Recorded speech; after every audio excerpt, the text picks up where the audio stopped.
Hello dear student, welcome to AEC plus digital platform of advance engineering classes. I hope आप अच्छे होंगे, मस्त होंगे, आप अपनी प्रिपरेशन को कंटिन्यू कर रहे होंगे।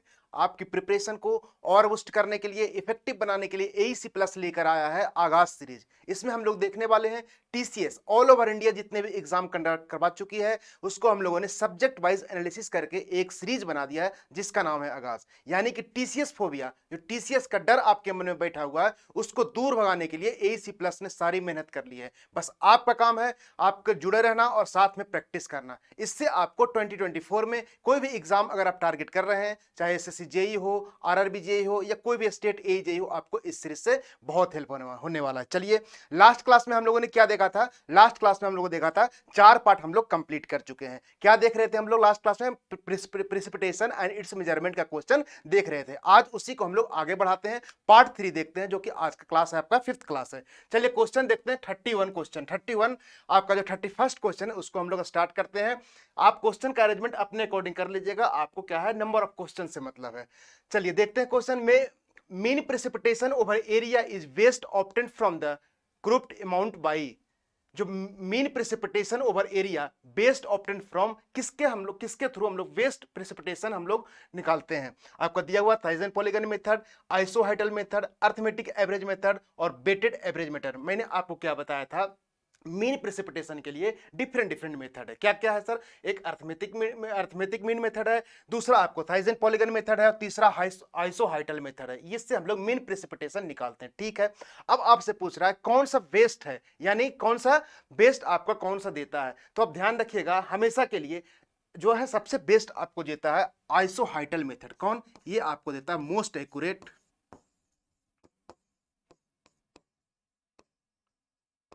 मोस्ट एक्यूरेट मेथड है आपका। And when catchment area is large, क्या है? Catchment area is large. जब आपका कैचमेंट एरिया बहुत ज्यादा है तो मेथड आपको क्या है, बहुत अच्छा रिजल्ट देता है, एक्यूरेट रिजल्ट देता है। तो आपको क्वेश्चन में यही पूछा, क्या best obtained from group amount by isohyetal method. क्या? Isohyetal method. इसको थोड़ा समझिए कि इसका फॉर्मूला क्या होता है, कैसे इसको ड्राइव करते हैं, इसके बारे में थोड़ा समझिए। ये आपका क्या है? कैचमेंट है। क्या है ये? कैचमेंट है।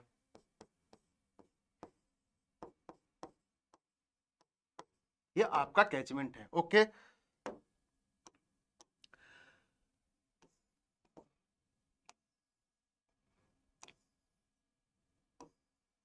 ये क्या है आपको?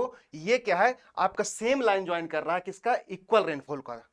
इसको हम लोग दे रहे हैं P1, नाम दे रहे हैं P1 centimetre, then P2 centimetre, then P3 centimetre, then P4 centimetre. जो इक्वल रेनफॉल है इसको आप लोग जो ऐड करेंगे लाइन को, जब ज्वाइन करेंगे, इसको बोलते हैं आइसोहाइट्स। क्या बोलते हैं? इस लाइन को क्या बोलते हैं? आइसोहाइट। ये ध्यान रखना है। अब ध्यान दीजिए, इसको हम लोग क्या कर दिए सर? इसका नाम दे दिए A1, इसको दे दिए हम लोग A2, इसको दे दिए हम लोग A3। क्योंकि ये आपका जो P1 प्रेसिपिटेशन है और P2 प्रेसिपिटेशन है, इसके बीच का एरिया को हम लोग A1 दे दिए, देन A2, देन A3। इसको मेजर कैसे करते हैं? इस एरिया को मेजर करते हैं हम लोग किससे? प्लानीमीटर से। किससे? प्लानीमीटर से मेजर करते हैं। प्लानीमीटर से हम लोग एरिया मेजर कर लिए और आपका ये प्रेसिपिटेशन जो आपको पता होगा, आप वहां से इजिली निकाल सकते हैं। ठीक है, तो अब इसका जो फॉर्मूला क्या होता है sir? P bar equal to P1 plus P2 by 2 into A1 plus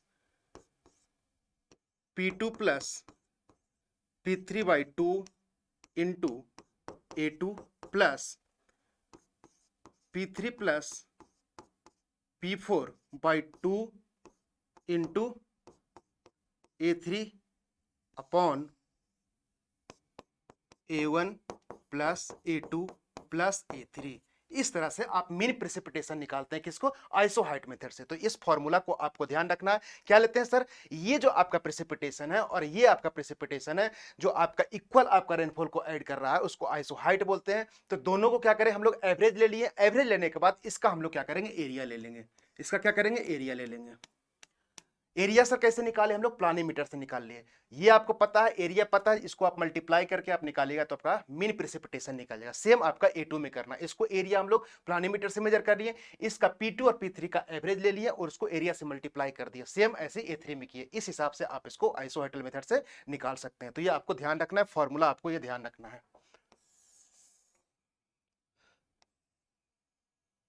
okay, ये फॉर्मूला आपको ध्यान रखना है। चलिए, तो इसका आंसर क्या होगा, बी आपका करेक्ट हो गया आंसर। ये ध्यान रखना, मोस्ट एक्यूरेट मेथड है। ओके, चलिए, B is the correct answer of this question. अगले क्वेश्चन में मूव करते हैं। Intensity of rainfall is, intensity of rainfall is total rainfall in a period, rainfall per unit area, volume of water collected per unit time, depth of rainfall per unit time during which it fell. ये बोल रहा है sir intensity के बारे में बताइए। Intensity बताता है आपका कितने समय में कितना बारिश हुआ, क्या कितने समय में कितना बारिश हुआ। इसको यूनिट, यूनिट जो होता है इंटेंसिटी क्या होता है सर, mm पर आवर और सेंटीमीटर पर आवर। मतलब कहने का मतलब कि एक घंटे में कितने mm आपकी बारिश हुआ या एक घंटे में कितने सेंटीमीटर बारिश हुआ, ये आपको क्या बताता है, इंटेंसिटी बताता है। तो क्या हुआ sir, depth of rainfall per unit time during which it fail, यानी डी आपका क्या होगा, करेक्ट आंसर हो गया। इंटेंसिटी का आप सिंपल आप यूनिट ध्यान रखिए, उस हिसाब से आप यहाँ पे आराम से इसको आंसर कर सकते हैं। D is the correct answer of this question. Okay, चलिए अगले क्वेश्चन देखते हैं 33। By which of the flowing formulas can be measure excess rainfall. किसके बारे में पूछ रहा है सर, एक्सेस रेनफॉल के बारे में बताइए, किस फॉर्मूला से हम लोग एक्सेस रेनफॉल निकालते हैं। Excess rainfall equal to rainfall infiltration loss minus infiltration, आपका गिवन ऑप्शन दिया हुआ है। तो एक्सेस रेनफॉल हुआ, नहीं एक्सेस जो आपका दिख रहा है पानी, वो हम लोग कैसे निकालते हैं, जो आपका रेनफॉल हुआ, ठीक है। रेनफॉल होने के बाद क्या हुआ, कुछ ना कुछ लॉसेस होगा, चाहे तो आपका इनिशियल लॉस, इनिशियल लॉस में क्या क्या हम बताए थे आपको, चाहे तो इंटरसेप्शन हो सकता है या फिर आपका डिप्रेशन लॉसेस हो सकता है, यानी पानी गिरा तो आपका पेड़ पौधे पे कुछ वहीं पे रह गया, वहां के कारण एवोपरेशन हो गया, वो लॉसेस हो गया, या फिर आपका जो रेनफॉल हुआ वो कहाँ गड्ढे में चला गया, तो उसको इनिशियल लॉस में कंसीडर करते हैं। दूसरा, जैसे ही आपका ग्राउंड सरफेस पे आया पानी, वो क्या करता है सर, वो इनफिल्ट्रेट कर जाता है। तो ये सबको जब आप माइनस कर दोगे, सारे को माइनस कर दोगे, तो आपको रेनफॉल बता देगा, रन ऑफ कितना हुआ, यानी ऊपर पानी कितना बह रहा है, इसके बारे में बता देगा। तो क्या एक्सेस रेनफॉल जो है, rainfall minus initial basin loss minus infiltration, यानी ए आपका आंसर करेक्ट हो गया। एक्सेस रेनफॉल की बात कर रहा है, सबको माइनस कर दीजिए, वही आपका एक्सेस रेनफॉल देगा। चलिए, A is the correct answer of this question. Question number 34 देखिए। Lysimeter are field plots are lysimeter and field plots are used to measure. Lysimeter और फील्ड प्लॉट जो है मेथड क्या मेजर करता है, ये आपको ध्यान रखना है। कई बार क्वेश्चन एग्जाम में आता है कि लेसीमीटर और फील्ड प्लॉट से हम लोग क्या मेजर करते हैं, हम लोग क्या मेजर करते हैं, एवोपो ट्रांसपायरेशन मेजर करते हैं। क्या, एवोपो ट्रांसपायरेशन मेजर करते हैं। दो शब्द से बना है, एवोपो प्लस ट्रांसपायरेशन। एवोपो मीन्स क्या हो रहा है सर, आपका जो है ना, आपका जो आपका पेड़ है एक, उससे ट्रांसपायरेशन हो रहा है, उसको हम लोग बोलते हैं क्या, ट्रांसपायरेशन। जो पत्ते से हो रहे हैं, पेड़ पौधे से हो रहे हैं, जो एवोपरेशन हो रहा है उसको ट्रांसपायरेशन बोलते हैं, और उसके सराउंडिंग सॉइल से जो एवोपरेशन हो रहा है उसको एवोपरेशन बोलते हैं। तो दो वर्ड को मिलकर एवोपो ट्रांसपायरेशन बनता है।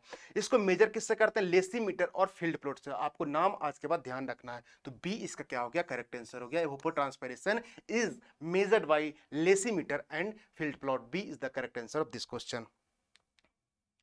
चलिए अगले क्वेश्चन पे मूव करते हैं। A 60% index of wetness means, ये बताइए कि आप 60% क्या है सर, इंडेक्स ऑफ वेटनेस है, इसका मतलब क्या होता है, इसके बारे में आपसे पूछ रहा है। अब इसके बारे में थोड़ा सा समझिए। इंडेक्स ऑफ वेटनेस जो होता है आपका, शॉर्ट फॉर्म में लिख रहे हैं index of wetness, IOW। Index of wetness जो होता है, rainfall in given year upon क्या, average rainfall of all year into 100। इसमें जो ऑल ईयर है, मिनिमम हम लोग 30 ईयर का डेटा लेते हैं। कितना, मिनिमम 30 ईयर्स लेते हैं। तो ये आपको इंडेक्स ऑफ वेटनेस का फॉर्मूला क्या है सर, आपको ये ध्यान रखना है। इंडेक्स ऑफ वेटनेस का फॉर्मूला ये आपको ध्यान रखना है। अब समझिए इसका मतलब क्या होता है। इसका मतलब यह होता है कि आपका rainfall in given year, suppose हम लोग कंसीडर करें 2024 है, तो हम इंडेक्स ऑफ वेटनेस अगर 2024 का निकालना चाहें तो क्या निकालेंगे सर, रेनफॉल इन ईयर यानी पी ऑफ 2024 और average rainfall of all year यानी 30 साल का मिनिमम हमको कंसीडर करना है। तो अभी 24 से अगर आप 30 साल पहले का आप माइनस करेंगे तो कब 1994 यानी कि रेनफॉल एवरेज लेना है, यानी कि आपको मीन लेना पड़ेगा पी ऑफ 1994 से टू 2024 इंटू 100। ये आपको निकालेंगे, इस साल आपको इंडेक्स ऑफ वेटनेस निकालना है 2024 का। तो आप पी ऑफ क्या लिखें, क्या लिखें, रेनफॉल लिखना है, इसमें ऊपर मीन नहीं लेना है, नीचे लेना है, क्योंकि यहाँ ईयर बढ़ गया, आपको 30 साल का लेना है। तो 30 साल का हम लोग एवरेज वैल्यू ले लेंगे 1994 से 2024 का वैल्यू, जो मीन निकल के आएगा उसको हम लोग डिवाइड कर देंगे, इंटू 100 से मल्टीप्लाई कर देंगे। तो ये बताता है इंडेक्स ऑफ वेटनेस आपको होता है क्या। एग्जाम्पल के तौर पर मैंने समझा दिया। अब क्या है सर, अगर इंडेक्स ऑफ वेटनेस अगर ग्रेटर देन 100% है, इसका मतलब क्या है सर, इट रिप्रेजेंट फ्लड। ये क्या बता रहा है सर, इट रिप्रेजेंट फ्लड। अगर आपका इंडेक्स ऑफ वेटनेस लेस देन 100% है, देन इट रिप्रेजेंट, क्या रिप्रेजेंट कर रहा है आपका, मॉइस्चर डिफिशिएंसी कर रहा है, क्या, मॉइस्चर डिफिशिएंसी।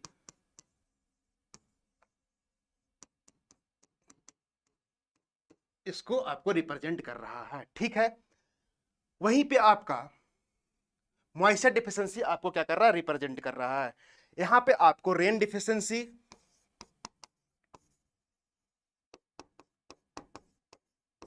ये आपका क्या है सर, रेन डिफिशिएंसी और क्लासिफिकेशन, ये भी आपको ध्यान रखना है, एक्स्ट्रा डेटा है, ये भी एग्जाम में कई बार आपसे पूछ चुका है, तो इसको आपको ध्यान रखना है। अगर आपका रेन डिफिशिएंसी 30 से कितना 45 है, परसेंट की बात कर रहा हूं, और अगर आपका 45 से 60% है, 45 से 60% है, या ग्रेटर देन 60% है, तो आपको क्या होगा, ये सर बताता है लार्ज डिफिशिएंसी,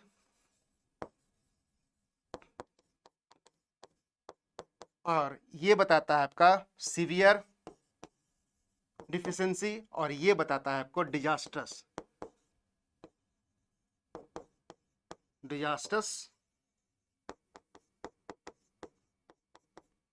क्या बताता है, डिजास्टर डिफिशिएंसी।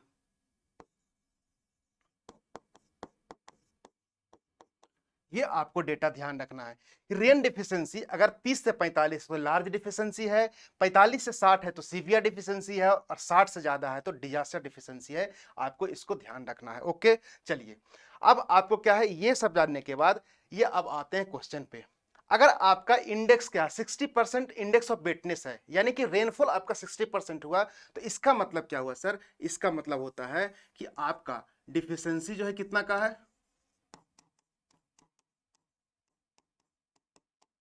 100 माइनस 60%, यानी 40% का आपका क्या है सर, मॉइस्चर की डिफिशिएंसी है। 60% बारिश हुई लेकिन 40% का अभी भी आपका डिफिशिएंसी है। ये रिप्रेजेंट करता है इंडेक्स ऑफ वेटनेस। यही आपसे पूछ रहा है कि 60% आपका दिया हुआ है तो डिफिशिएंसी कितना है सर, आपका 40% है, यानी rain deficiency will be 40%। B is the correct answer of this question. ये सब आपको एक्स्ट्रा जानकारी आपको पता होना चाहिए, और ये टेबल भी आपको ध्यान रखना है। ये टेबल भी एग्जाम में कई बार पूछ चुका है। चलिए अगले क्वेश्चन पे मूव करते हैं। क्वेश्चन नंबर 36 देखिए, the nearest object from rain gauge should be at minimum distance equal to. ये पूछ रहा है जो आपने रेन गेज को इंस्टॉल किया, the nearest object from rain gauge should be at minimum distance of, जो आपका रेन गेज जो आपने इंस्टॉल किया, जो आपका ऑब्जेक्ट है वो कितने डिस्टेंस पे आपको मिनिमम डिस्टेंस पे होना चाहिए। ये इसका दो क्राइटेरिया है, एक 30 मीटर और एक है सर 2 टाइम्स ऑफ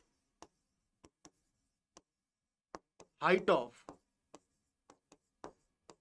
ऑब्जेक्ट। दोनों में से जो आपका मैक्सिमम आएगा उसको हम लोग अडॉप्ट कर लेंगे, यानी इतना पे आपका रेनगेज स्टेशन होना चाहिए। तो आपके ऑप्शन में क्या दिया है, ट्वाइस ऑफ हिज हाइट्स, यानी बी आपका क्या होगा, करेक्ट आंसर हो गया। लेकिन ये भी आपको ध्यान रखना है, okay. B is the correct answer of this question. जब आप इंस्टॉल करते हैं रेनगेज, तो रेनगेज क्या है कि एक हम लोग प्लेटफॉर्म बना के आप वहां पे इंस्टॉल करते हैं। प्लेटफॉर्म का एरिया लेते हैं 5.5 इंटू 5.5 मीटर, जो आपका platform of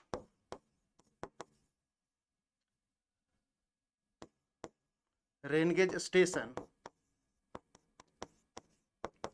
5.5 metre into 5.5 metre लेते हैं, ये भी ध्यान रखिए आप, ठीक है। ये हम लोग लेते हैं जहां पे हम लोग रेनगेज स्टेशन को इंस्टॉल कर रहे हैं, वहां इतना प्लेटफॉर्म बना के हम लोग इंस्टॉल करेंगे। और ये आपको जो ऑब्स्ट्रक्शन है, चाहे बिल्डिंग हो, ट्री हो, उसका आपको स्पेशल ध्यान देना पड़ेगा। वो आपका जो है ये क्राइटेरिया को फुलफिल करना चाहिए। 30 मीटर और 2 times height of the object आपको होना चाहिए, दोनों मैक्सिमम होना चाहिए। वहां पे हम लोग इंस्टॉल करेंगे, नहीं तो आपका क्या है, हिंड्रेंस क्रिएट करेगा। तो बी आपका क्या होगा, करेक्ट आंसर हो गया। चलिए क्वेश्चन नंबर 37 क्या बोल रहा है sir, depth area duration curve of precipitation at station would normally be. Depth area duration curve के बारे में पूछ रहा है, आपका गिवन ऑप्शन दिया हुआ है। सबसे पहले समझिए डेप्थ एरिया ड्यूरेशन कर्व का क्या काम है। जैसे देखिए, आपने रेन गेज स्टेशन लगाया, तो रेन गेज जो स्टेशन लगाया ना, वो आपको पार्टिकुलर पॉइंट का रेनफॉल पैटर्न दे रहा है। क्या पार्टिकुलर जगह के दे रहा है, वो एरिया के जगह नहीं, एरिया का नहीं दे रहा है। तो कंसेप्ट आया कि सर अगर हम पॉइंट का तो उस जगह का हम लोग जान गए, लेकिन एरिया का जानना है, तो वहां से कंसेप्ट आया डेप्थ एरिया ड्यूरेशन का, जिसको डेड कर बोलते हैं, DAD बोलते हैं। डेप्थ एरिया ड्यूरेशन कर्व को मैंने क्या लिखा, डेड लिखा।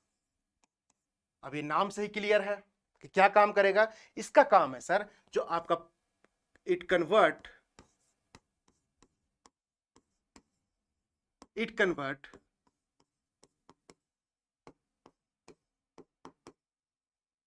point rainfall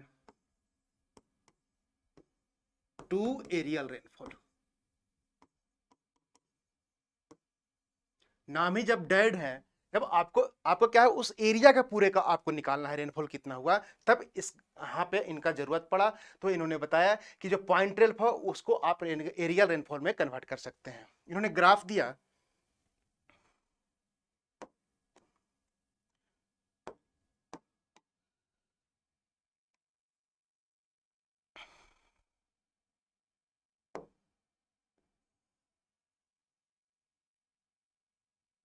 ध्यान से समझिएगा।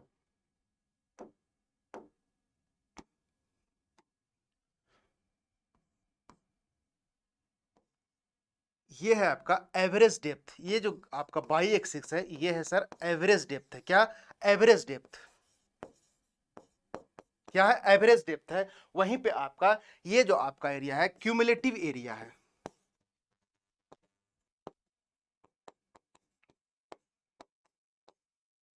ये आपको ग्राफ भी ध्यान रखना, ग्राफ के बारे में पूछ रहा है। ये कुछ आप जो है ना एक्सपोनेंशियल शेप का आपका ये ग्राफ बनता है। ये जो आपका है, मान लिया हमने पी नोट मान लिया, ठीक है। ये ग्राफ जो होता है, इसका इक्वेशन जो होता है सर, इसका इक्वेशन जो होता है, एग्जाम में कई बार पूछा है। इक्वेशन जो आपका है, इक्वेशन आपको क्या रखना, ध्यान रखना है, P bar equal to P naught e की पावर माइनस के ए की पावर एन। ये आपको इक्वेशन सर ध्यान रखना है, आज के बाद ये एग्जाम में डायरेक्ट पूछता है, तो इक्वेशन आपको ध्यान रखना है, ठीक है। अब क्या है सर, यहां पे पी नोट जो बताता है, storm eight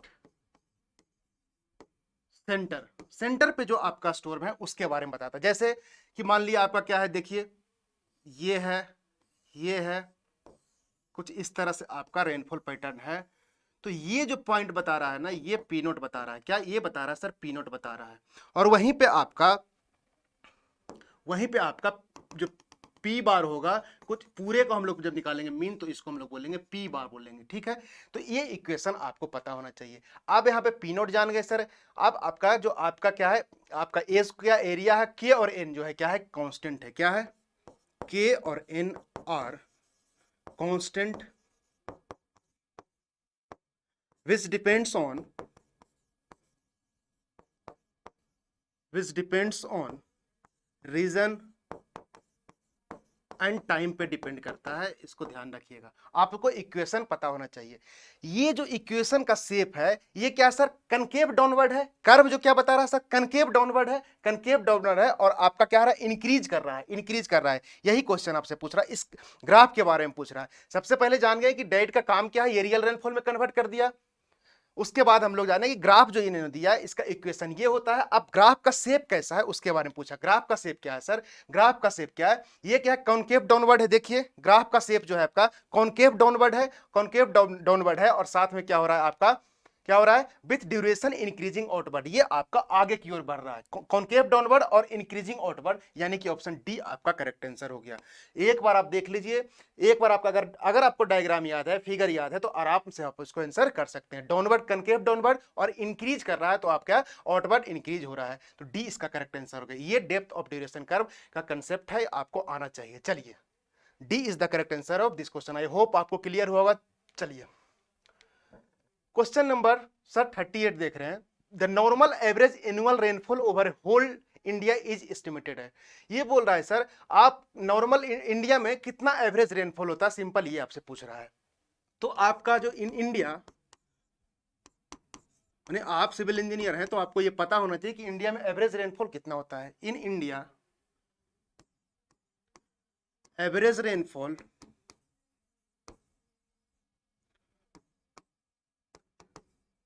varies between 118 centimetre per year to 120 centimetre per year. कहां से वेरी करता सर? 118 सेंटीमीटर पर ईयर से 120 centimetre per year, which is more than क्या, वर्ल्ड एवरेज प्रिसिपिटेशन। कितना होता है? वन, यहां पे आपका होता है, ये आपका होता है कितना सर? 100 सेंटीमीटर पर ईयर, यानी वर्ल्ड का जो आपका एवरेज रेनफॉल है पूरे साल का 100 सेंटीमीटर पर ईयर है, लेकिन इंडिया में आपका कितना है सर? 118 से 120 सेंटीमीटर पर ईयर है। ये डेटा आपको ध्यान रखना है। उसके बाद भी आप देखते होंगे रेन की डिफिशियंसी होता है।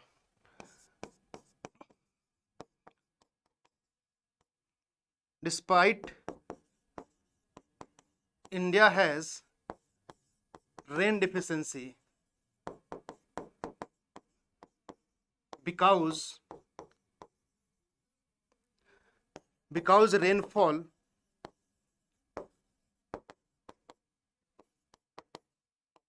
distribution is not even। India में आपका जो एवरेज रेनफॉल है ज्यादा है वर्ल्ड से, उसके बाद भी रेन की डिफिशियंसी है, क्योंकि यहाँ जो रेनफॉल का पैटर्न है, रेनफॉल का डिस्ट्रीब्यूशन है, ये आपका इवन नहीं है। तो इसलिए आपको ध्यान रखना है, ये सब चीजें डेटा आपको याद रखना है। आपसे इंडिया के बारे में पूछा है सर, तो आपका 118 से 20 होता है, यानी कि आपका 119 सेंटीमीटर पर ईयर आपका होगा। B is the correct answer of this question. चलिए क्वेश्चन नंबर देखते हैं सर 39 देखते हैं। If the moisture content in soil is at field capacity, यानी कि जो मॉइस्चर कैपेसिटी, जो आपका मॉइस्चर कंटेंट है वो कहां पहुंच गया? फील्ड कैपेसिटी पे पहुंच गया of soil. The ratio of actual evapotranspiration AET to potential evapotranspiration is. सबसे पहले समझिए कि ये जो है ना, इसको जो कंसेप्ट दिया, आप जो है इसका जो कंसेप्ट दिया एरिडिटी इंडेक्स, जिसको पल्मर इंडेक्स बोलते हैं। ये क्या बोला सर? ये बोला sir 1 minus AET upon PET into 100, ये आपका होता है एरिडिटी इंडेक्स का फॉर्मूला होता है। ये आपका एरिडिटी इंडेक्स का फॉर्मूला होता है। ये आपको सबसे पहले तो ये आपको ध्यान रखना है। अब आप समझिए कि सर पीईटी क्या है और एईटी क्या है। पीईटी क्या होता है? Potential evapotranspiration. क्या? पोटेंशियल इवेपोट्रांसपिरेशन होता है। इसमें क्या होता है सर? जो आपका प्लांट का जो ग्रोथ के लिए जो पानी का रिक्वायरमेंट है ये सफिशियंट है, यानी कि इसमें हम लोग सफिशियंट कैसे हुआ? इसमें हम लोग चाहे तो हम लोग इरिगेशन हम लोग भी दे सकते हैं, उससे कारण आपका क्या हुआ? अच्छा ग्रोथ हुआ आपका प्लांट का। वहीं पे पोटेंशियल इवेपोट्रांसपिरेशन जो है, सॉरी एक्चुअल इवेपोट्रांसपिरेशन है, ये जो प्लांट के ग्रोथ के लिए जो पानी का रिक्वायरमेंट है, ये आपको जो एग्जिस्टेंस कंडीशन है उसी में आपका प्लांट ग्रोथ कर रहा है, यानी कि हम लोग कुछ भी एक्स्ट्रा हम लोग प्रोवाइड नहीं करें, जो पानी है उसी में आपको ग्रोथ करना है। तो ये दोनों में डिफरेंस आपको समझ में आना है। एक हो रहा है सफिशिएंट आपको मॉइस्चर अवेलेबल है, एक आपका जो एग्जिस्टिंग कंडीशन है उतना ही आपको अवेलेबल है, उसी में प्लांट को ग्रोथ करना है। ये डिफरेंस होता है एटी और पीएटी। अगर आपसे पूछे यहां पे फॉर ड्राई सॉइल,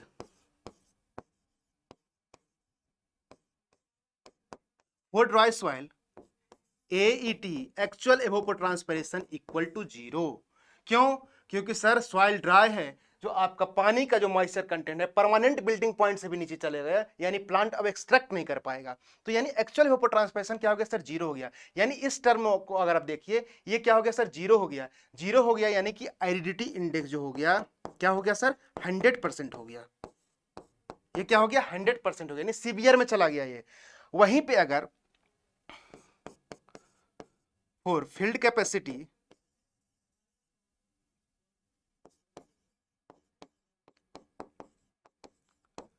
AET जो होता है सर आपका इक्वल टू PET हो जाता है। यानी कि जो आपका जो मॉइस्चर कंटेंट है सॉइल में सर, वो फील्ड कैपेसिटी पे पहुंच गया। यानी कि जो आपका AET है, PET क्या हो गया? जो आपका AET है PET पे पहुंच गया, यानी कि AET इक्वल टू PET हो गया। यानी कि ये टर्म देखिए क्या हो गया, ये जो रेशियो क्या होगा सर? ये क्या हो गया? 1 हो गया। क्या रेशियो? 1 हो गया। 1 हो गया। आपसे ही क्वेश्चन पूछा है कि सर रेशियो जो है अगर आपका अगर सेम हो गया तो क्या होगा? इक्वल टू 1 होगा। क्या? इक्वल टू 1 होगा। यानी सी आपका तो आंसर यहाँ पे करेक्ट हो गया।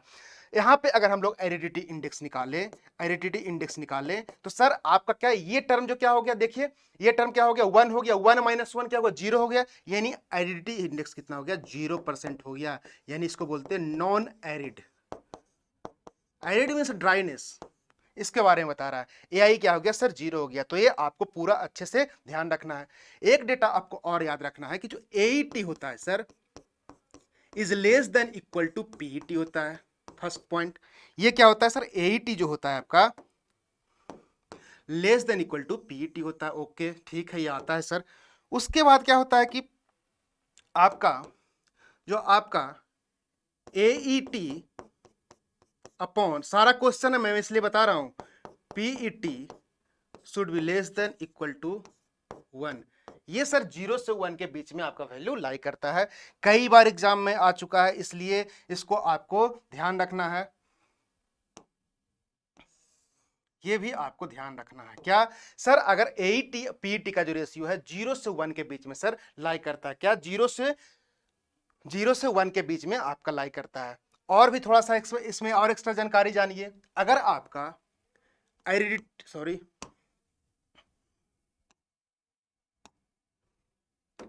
अगर आपका एरिडिटी इंडेक्स 0 हुआ, 0% हुआ, तो क्या हो गया सर? ये हो गया नॉन एरिड रीजन।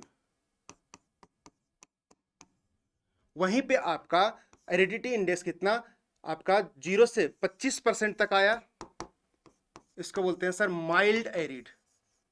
क्या? माइल्ड एरिड हो गया। ठीक है। ऐसे ही आपका कितना 25 से अगर हम लोग 25 से अगर कितना 25 से 60 तक गए,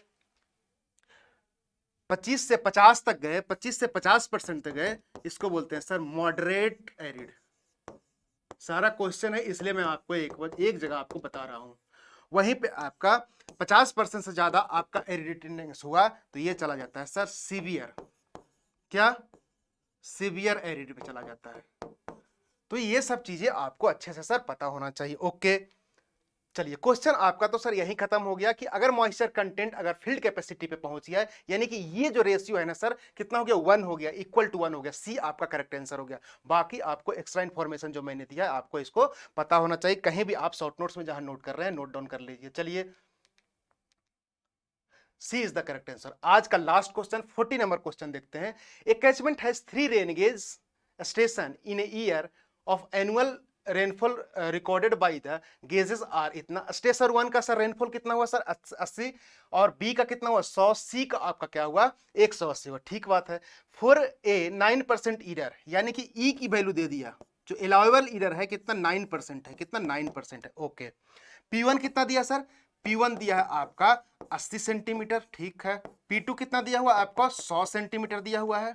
और P3 जो दिया है आपका कितना? 180 सेंटीमीटर दिया हुआ है। ओके चलिए, अब बोल रहा है sir calculate the optimum number of station in the catchment. जो आप कैचमेंट है उसमें कितना आप ऑप्टिमम मतलब मैक्सिमम कितना आप रेनगेज स्टेशन आप दे सकते हो, ये आपसे क्वेश्चन है। ये सब डेटा आपको दिया हुआ है। अब इसको थोड़ा सा समझिए। ये समझिए कि आपका क्या है? ये कैचमेंट है, ये आपका कैचमेंट है। यहां पे आपका क्या है? P1 है, ये मान लीजिए आपका P2 है, ये मान लीजिए आपका P3 स्टेशन जो रेन गेज स्टेशन है वो। P1 का वैल्यू कितना दिया हुआ आपका? P1 का वैल्यू दिया हुआ है सर 80, 100, 180, 80 सेंटीमीटर, इसका 100 सेंटीमीटर, और इसका आपको दिया हुआ कितना 180 दिया हुआ है, कितना 180, 180 दिया हुआ है, 180 सेंटीमीटर। ये आपको जो रेन गेज स्टेशन आपने इंस्टॉल किया वहां की वैल्यू आपको दिया हुआ है। अब इसमें कितना number of rain gauge station install करेंगे इसके बारे में पूछ रहा है। तो एन इक्वल टू, तो सर यहां से क्लियर हो गया कि sir number of existing rain gauge जो है हम लोग कितना, 3 है, कितना 3 है। मैक्सिमम कितना प्रोवाइड कर सकते हैं ये आपसे पूछ रहा है, मैक्सिमम पूछ रहा है, ठीक है। तो जो आपका optimal number of rain gauge होता है जिसको हम एन से डिनोट कर रहे हैं, ये आपका होता है सर CV अपॉन ई की होल स्क्वायर। ये फॉर्मूला सबसे पहले तो ये आपको ध्यान रखना है। क्या होता है सर? CV क्या है सर? कोफिशिएंट ऑफ वेरिएशन है। क्या CV क्या है? कोफिशिएंट ऑफ वेरिएशन है। CV आपका क्या है? CV क्या है? कोफिशिएंट ऑफ वेरिएशन है। और CV निकालते हैं सर कैसे? 100 into standard deviation upon mean of rainfall. क्या? Mean of rainfall. कैसे कैसे क्वेश्चन को आपको पहुंचना है उसके मैं कंसेप्ट बता रहा हूं।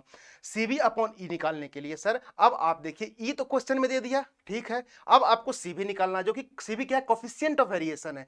कोफिशिएंट ऑफ वेरिएशन निकालने के फॉर्मूला है 100 इंटू स्टैंडर्ड डिविएशन, जिसको मैं सिग्मा से डिनोट किया, अपॉन मीन रेनफॉल, जिसको P बार से मैं डिनोट किया, ठीक है। अब इसमें P बार भी हम लोग पता चल जाएगा। सिग्मा सर कैसे निकालेंगे? जो आपका स्टैंडर्ड डिविएशन है ये निकालिएगा आप इस फॉर्मूला से, n अपॉन n माइनस 1, क्या? n upon n minus 1 P square bar upon P bar square. थाम के बैठिए, मैं बता रहा हूं। जो आपका n क्या है? n तो सर 3 है, 3 रेन गेज स्टेशन है, तो n अपन 3 अपॉन 3 माइनस 1, 3/2 ये हो जाएगा, खत्म बात है। जो P स्क्वायर है ना सर, ये जो आप मीन निकालोगे उसका स्क्वायर लेना है। क्या? मीन का स्क्वायर लेना है, मीन का स्क्वायर लेना। और P बार तो आप क्या है? P बार निकाल लीजिएगा, उसका स्क्वायर कर दीजिएगा। अब हम लोग का सब कुछ पता है, इसमें जो है निकाल देंगे सर। हम लोग को P निकालना है, P स्क्वायर बार निकालना है, P बार स्क्वायर निकालना है। ये दोनों निकल गया तो हम लोग क्या करेंगे? आराम से सिग्मा पुट करेंगे और यहां से निकाल देंगे। सबसे पहले हम निकालते हैं P बार, निकालते हैं। क्या? P बार निकालते हैं। दूसरे पेन से मैंने सबसे पहले क्या कर रहे हैं? P बार निकाल रहे हैं। जो आपका P बार है ये क्या होगा सर? 3 स्टेशन है, तो P1 plus P2 plus P3/3, 3 station है, उतना हम लोग ले लेंगे। 80 प्लस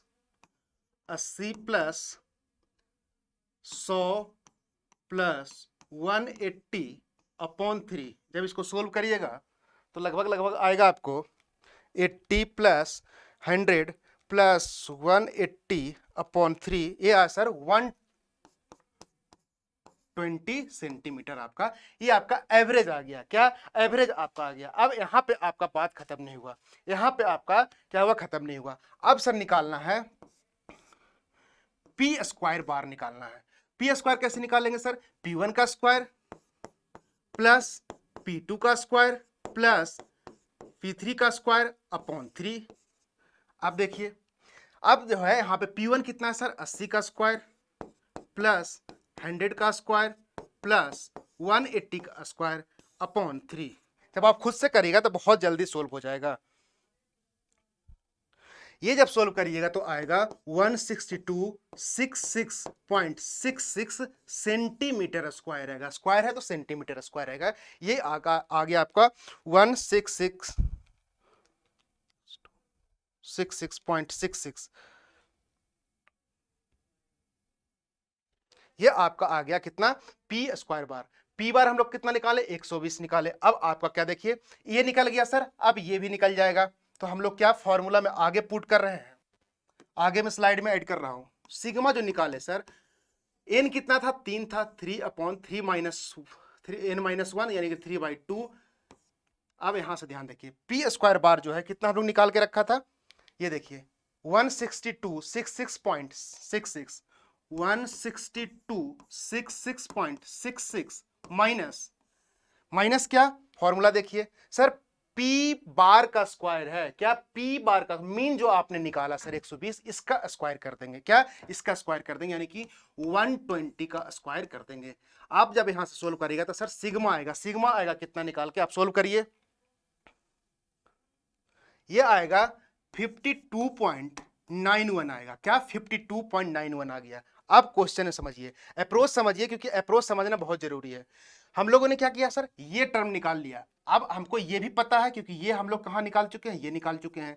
अब सिग्मा की वैल्यू यहां पुट करेंगे तो CV आ जाएगा। अब ध्यान दीजिए, अब जो है हम लोग को क्या करना है, अब हम लोग को निकालना क्या है, हम लोग को निकालना है CV निकालना है। क्या CV निकालना है। जब CV निकालोगे तो 100 इंटू सिग्मा 52.91 अपॉन पी बार कितना आया था, पी बार आया था 120।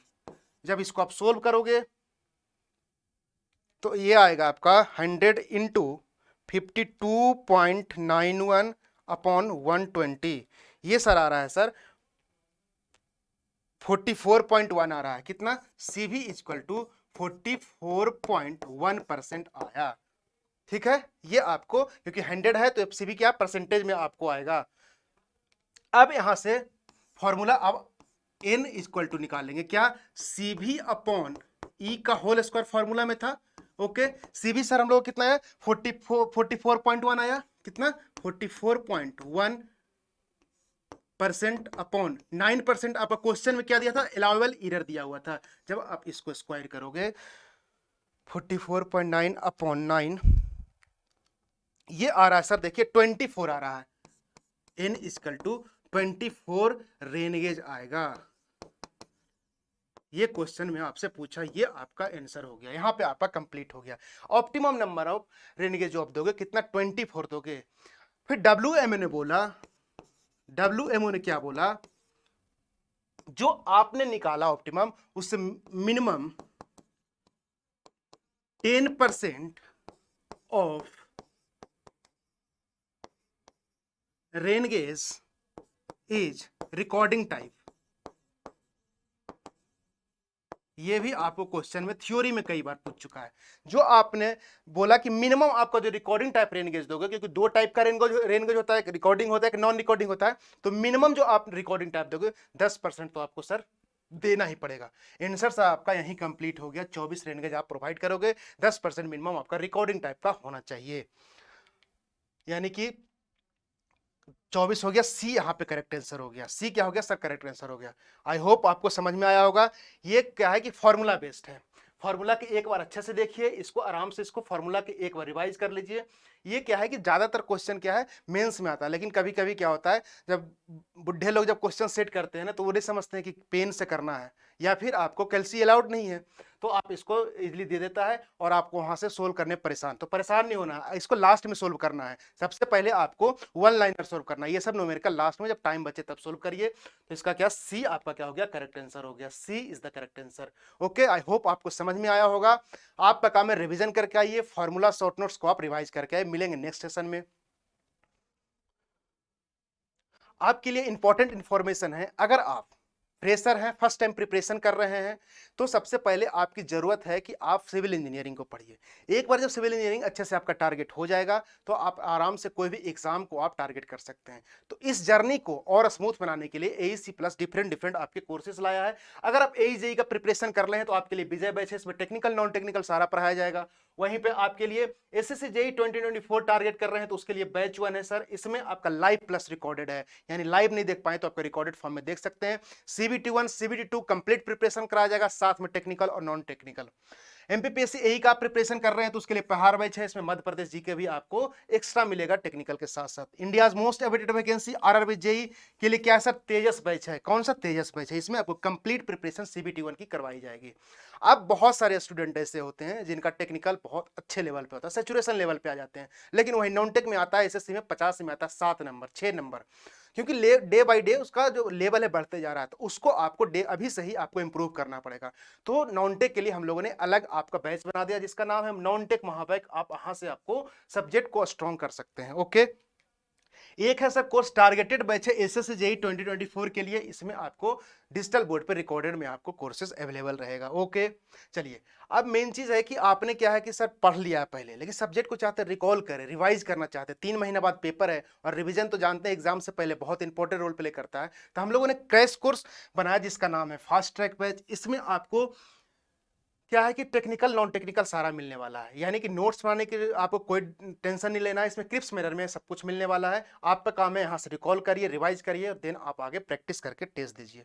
ओके, मेन इंपॉर्टेंट पॉइंट, क्योंकि आपने सर थ्योरी कंप्लीट कर लिया, अभी तक मैंने थ्योरी की बात किया, अब आपको क्वेश्चन प्रैक्टिस चाहिए, वो भी टीसीएस का। टीसीएस जो फोबिया है, टीसीएस का डर है, उसको दूर करने के लिए हम लोगों ने प्रैक्टिस सेशन बनाया है। क्या, अगर आप जेई को टारगेट कर रहे हैं तो उसके लिए अभ्यास जेई बैच, इसमें लगभग हम लोग कितना 5,000 से ज्यादा क्वेश्चन देखने वाले हैं, जिसमें आपको टीसीएस का सारा मिल जाएगा, डिटेल सॉल्यूशन मिल जाएगा, साथ साथ आपको नॉन टेक भी यहाँ मिल जाएगा और स्टेट जेई का भी पेपर मिल जाएगा, यानी कि इधर उधर भटकने की जरूरत नहीं है। वहीं अगर आप एई जेई दोनों टारगेट करना चाहते हैं तो अभ्यास एई जेई बैच है, इसमें आपको लगभग 8,000 ज्यादा क्वेश्चन करने वाले हैं। इसमें आपको ऐड ऑन हो जाएगा सर, आपका पीओसी क्वेश्चन ऐड ऑन हो जाएगा, साथ साथ स्टेट ए जितना भी है उसका भी क्वेश्चन आपको ऐड ऑन हो जाएगा। ओके, चलिए, पार्टिकुलर सब्जेक्ट अगर आपका वीक है तो आप उसको भी स्ट्रॉन्ग कर सकते हैं, रिकॉर्डेड फॉर्म में आपका डिफरेंट, आपका जो भी आप ब्रांच है उसको आप देख सकते हैं। अब क्या है कि ये सब सर मिलेगा कहाँ, ये मिलेगा सर आपको गूगल प्ले स्टोर पे जाना है, एसी प्लस एप्लीकेशन आपको क्या है डाउनलोड करना है। डाउनलोड करने के बाद आप वहाँ पे मोबाइल वेरिफिकेशन कर लीजिए, आपको वेरियस कोर्सेज है देख सकते हैं, डेमो लेक्चर डला हुआ, आप एनालिसिस करिए कि आप किस कैटेगरी में फॉलो कर दे, देन आप कोर्सेज को इनरोल कर सकते हैं। सर आप जो पढ़ा रहे हैं पीडीएफ कहाँ मिलेगा, पीडीएफ आपको एसी प्लस के एप्लीकेशन पे, आपको टेलीग्राम पे ऐड हो जाना है, यहीं पे आपको पीडीएफ मिलेगा, साथ में एग्जाम इंपॉर्टेंट जो भी आपको यहाँ पे इंफॉर्मेशन है आपको मिलते रहेगा। ओके, चलिए, आई होप आपको आज का सेशन अच्छा लगा होगा। अगर चैनल पे नए हैं तो चैनल को लाइक करें, दोस्तों के बीच में शेयर करें, चैनल को जरूर सब्सक्राइब कर लें और नोटिफिकेशन बेल को प्रेस कर लें, जिससे आपको टाइम टू टाइम आपको नोटिफिकेशन मिलते रहे। चलिए, थैंक यू एवरीवन, मिलते हैं नेक्स्ट सेशन में, जब तक बाय बाय, टेक केयर।